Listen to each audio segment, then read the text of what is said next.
إخواني أبنائي، أما التدخين وما أدراك ما التدخين، فالتدخين أمره للأسف مشين. وقبل أن أبدأ بتعداد مصائب التدخين وأضراره يجب أن نؤصل أمرا مهما، وهو أن التدخين حرام، وذلك للقطع بضرره اليوم. ومن قال بغير ذلك فقد أباح الحشيش والمخدرات والخمور، لأن التدخين والحشيش والمخدرات أضرارها متساوية تقريبا.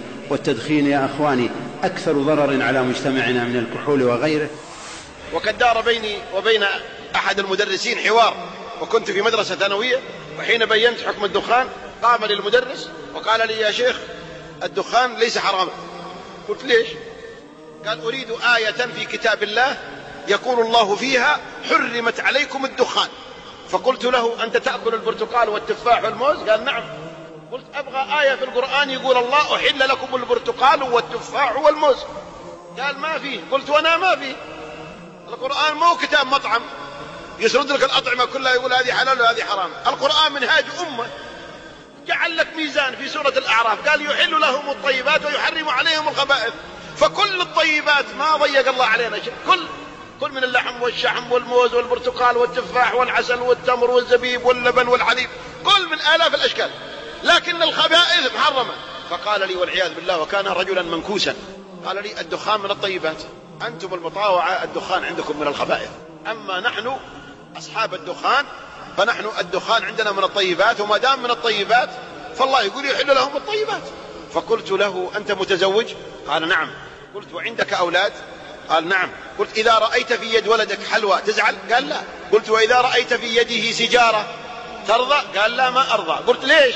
قال: لأنه بطال. قلت: بطال يعني خبيث؟ قال: نعم خبيث. قلت: يعني حرام؟ قال: نعم حرام. طوالي، كانت لوثة في مخه وانتهت. وأدخل يده في جيبه وأخرج البكت، فأخذ البكت وعصره بين يديه ثم وضعه تحت قدمه وداسه، وقال: أعاهدك بالله يا شيخ أنني تائب إلى الله. هذا تقرير منظمة الصحة العالمية من 6 أشهر. التدخين يقتل في بلادنا في آسيا 1 كل 10 دقائق، وقتل في آخر 10 سنين في أوروبا 60 مليونا. سبب موتهم المباشر كان التدخين، هو السبب الأول في موتهم. وفي مغسلة الأموات. هذه القصة يا أخواني الذي أريد أذكرها أنا وقفت عليها. القصة قصة مدخن. هذا المدخن الآن هو في قبره، أسباب موته التدخين. عندما دخلت على هذا المدخن، هذا الميت الذي الآن هو في قبره وسوف يبعث على ما مات عليه، عندما دخلت أريد أغسله رأيت يخرج من فمه من خشمه شيء مثل الحبر. ما هي إلا لحظات يا أخواني أشممت رائحة الدخان. أنا ظننت إن في أحد بجواري ولع السيجارة.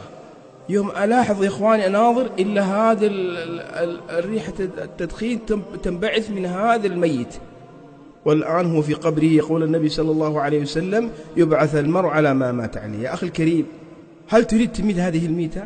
ما في إنسان يبغى يموت هذه الميتة، كلنا نريد ميتة الحسنة. يا أخي الكريم، أنت طيب، لا تشرب إلى طيب. يا أخي الكريم، هذا لسانك اللي يذكر الله، والله ما تستاهل هذه السيجارة تأتي بهذه الشفاة. فلا تغتر بشبابك، لا تغتر بصحتك يا أخي فاضل. كم من الشباب الذين ماتوا من سبب التدخين. واسمع حديث خطير والله العظيم، لو تتأمل هذا الحديث وخطورة هذا الحديث والله ما تعصي الله أبد، لا في السيجارة ولا في الشيشة. النبي صلى الله عليه وسلم يقول في حديث طويل: من شرب سما فقتل نفسه فهو يتحساه في نار جهنم خالدا مخلدا فيها أبدا. إي نعم، انتبه يا أخي الفاضل، هل بعد هذا كله تستاهل السيجارة أن تشربها وتتعب علشانها؟ القرار بيدك. قم الآن وضعها تحت قدمك لله جل وعلا، وخذ بدل منها المسواك. همسات لمن أراد النجاة. أولا، التوبة الصادقة لله. ثانيا، الإكثار من الدعاء. ثالثا، المحافظة على الصلوات في وقتها، وخاصة صلاة الفجر. رابعا، المحافظة على السنن الرواتب. خامسا، الصحبة الصالحة. والابتعاد عن صحبة السوء. 6. قراءة القرآن بشكل يومي ولو 5 دقائق. 7. المحافظة على أذكار الصباح والمساء. 8. عدم تذكر الماضي بكل أشكاله وإتلاف ما لديك من ذكريات. 9. استماع الأشرطة النافعة. وأخيرا لا بد أن يكون لديك عزيمة مصرة. وتذكر: من ترك شيئا لله عوضه الله خيرا منه. وأنفقوا في سبيل الله ولا تلقوا بأيديكم إلى التهلكة وأحسنوا إن الله يحب المحسنين. جوال تذكر.